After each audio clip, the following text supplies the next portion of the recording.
Today's lesson is going to be about using the internet for research. First, let's get some terminology out of the way. What is the difference between a search engine and a website? A search engine is a computer program that collects and organizes content from all over the internet. There are many different kinds of search engines. You are probably most familiar with Google. Think of a search engine like a filing cabinet. It stores all sorts of information. A website, then, is just one particular file inside the search engine. The search engine takes your search terms and tries to organize the websites in a way it thinks it might be best for you.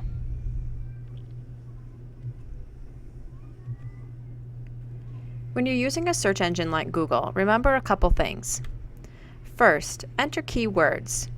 Try to make sure they're spelled correctly, although most search engines are starting to become more forgiving with this. Try to avoid long sentences or questions. Again, more search engines are allowing for longer searches. Try to use a plus statement if you have two keywords that you want to put together. If you use the word or, it will make sure it searches either of your search terms. Be clear in your online searches. Try to use more than one word to describe what you're looking for. For example, if we search the word mercury and mercury only, what do you think might come up? Remember that our search engine is going to look all over the internet for the keyword mercury. We could be searching for the planet Mercury, but our search engine doesn't know that, so it could pull up things about the car, something related to temperature, or the mercury that's used in thermometers. Maybe that's searching for mercury that's found in fish. If our project is about the planet Mercury, try searching the terms planets plus Mercury. Then we know that we're getting all the web pages related to the planet. Let's try that example. So I pulled up Google. This is my search engine. Let's type in mercury. The first couple hits that I get, this one is about the element mercury. This one is more accurate. It's about the planet. So is this one. But here, this one's about cars. This is about the company, Mercury Marine, and an insurance company, the EPA, measuring levels of mercury. So you can see that there are many different kinds of hits that you would get if you just typed in one keyword. Let's go back and change that. Let's add planets. We could either type the word and, or we could type a plus sign. Look at our top hits. They are all related to the planet Mercury. If I was doing a report about the planet Mercury, how would I know which one of these websites might work out best? That's going to take us to the next part of our lesson. So the next part of the lesson is looking at the actual websites. Websites are the pages that come up as a result of the search terms you put into the search engine. Remember, they're like the individual file folders inside of that filing cabinet. Let's take a look here at what might come up if we did a search on Thomas Jefferson. Each of these titles in blue represents a different web page about Thomas Jefferson. How do we know which one to choose to look at for our report? Well, I want to talk to you a little bit about evaluating websites. We're going to use an acronym, CAR, or CAR. Each of these letters is going to represent something that we're looking for on the website to make sure it's good for schoolwork. The C is going to represent credibility. The A is for accuracy, and the R is for reasonable. So how do we know if a site is credible, accurate, or reasonable? First, we'll look at the author. Does the article even have an author? And if it does, How are they related to the topic? Does it show their experience working with the topic? Do they work for a university or organization that you know is credible? Next, we're going to look at the web address itself. If they end in .edu, .org, or .gov, we know that we might find less advertising on that page and less links that might get us off track.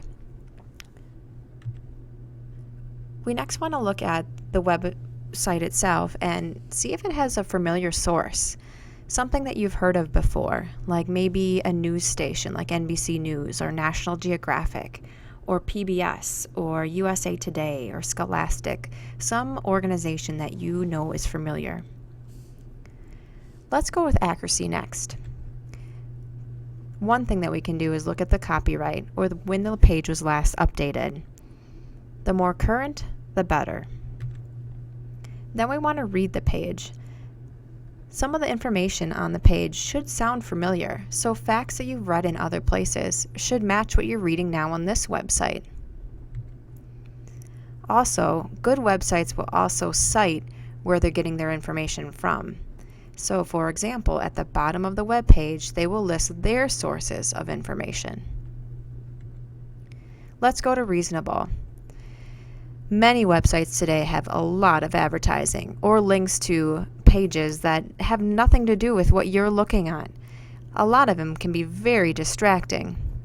So good websites for research are those that have little or no advertising. The web page that you're looking at should be fact-based. You don't want to be reading about other people's opinions, their blogs, or comments from other readers. This can be confusing and kind of muddy the facts that you're trying to look up. Let's go back to our Mercury example. So we typed in Mercury in our Google search engine, and then we have a list of web pages. Now the first one that comes up is Wikipedia. You can see here in the green web address. We're going to talk a little bit more about Wikipedia in a little bit. The next couple pages, if you look at the web address, that can give you a hint whether or not it's going to be good for research. Our first web address ends in .gov, and so does the next one, .gov, and this we can also see it says for students. That one might be one we'd go to right away. So if we click on the page, some of the things that we're looking for are an author, a copyright, and a familiar source.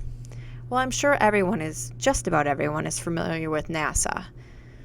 It's a government organization that studies space. So right there, we've got the familiarity piece taken care of. Next, let's look for an author. On the top of the page, we don't see anyone's name.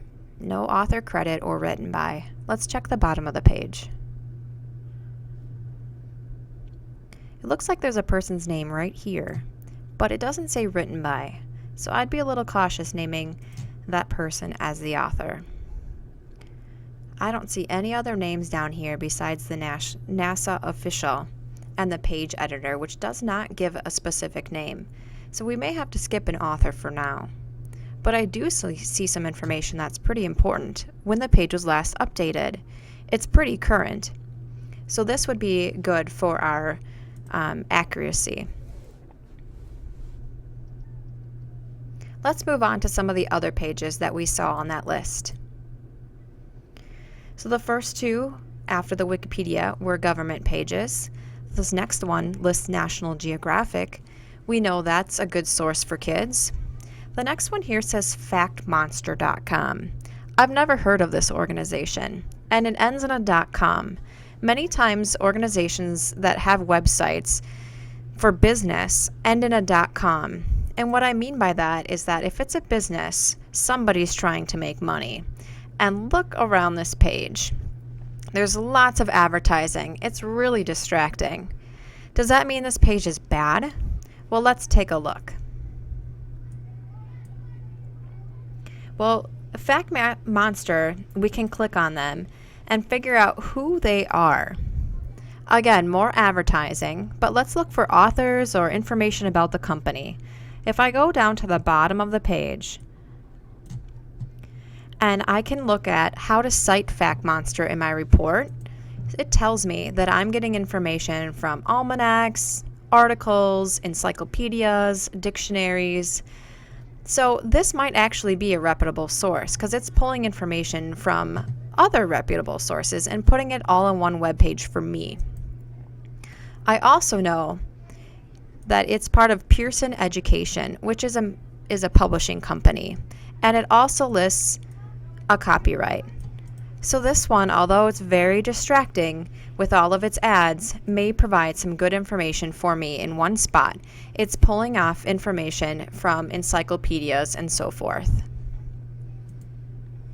Let's go back to our list. This web address looks a little confusing, but it does end in edu, so let's take a look. Just 2 paragraphs about the planet Mercury. And I don't see an author, and I don't see a copyright. If I click on the home page and read this little bit at the top, in this semester of astronomy, oh, this is someone's class. They have their all their lessons online. I don't think I want to cite this as a source. It doesn't even list who's teaching this class, so probably not a good website for my research. Let's take a look at the next one, astronomy.com. Astronomy for Kids is helpful. I know it might be at a reading level that's good for me, but I don't know much about this organization, astronomy.com. So let's take a look. That doesn't look like the planet Mercury. So again, some of these things can be really distracting. If I clicked on any of these advertisements, I'd be taken completely away from my research. Let's take a look if we can find out a little bit more about this page. It does have a copyright, that's good.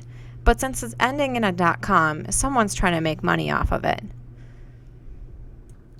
Let's see if we can learn a little bit more about this website. This website is telling us it's providing us information free of charge, but it doesn't tell us where the information is coming from. And again, these are all ads for its own websites. So although the information might match other facts that we're finding on other websites, it's not really good. We don't know where it's coming from. In review, let's take a look at some of the things that we talked about. First, the difference between a search engine and a website. Remember, search engines are those large computer programs, like a filing cabinet of the internet. Inside the filing cabinet contains so many websites that they organize for you. When you put in a search term, it pulls up the websites and tries to order them in the way that might make sense for your search. That's why it's important to have an accurate spelling and a pretty precise search term. Then we talked about looking at those websites and making sure that they're okay for research. First, we talked about the acronym CAR, or CAR. Then we talked about what those letters mean: credibility, accuracy, and reasonableness. In future lessons, we'll take a look at websites and evaluating them.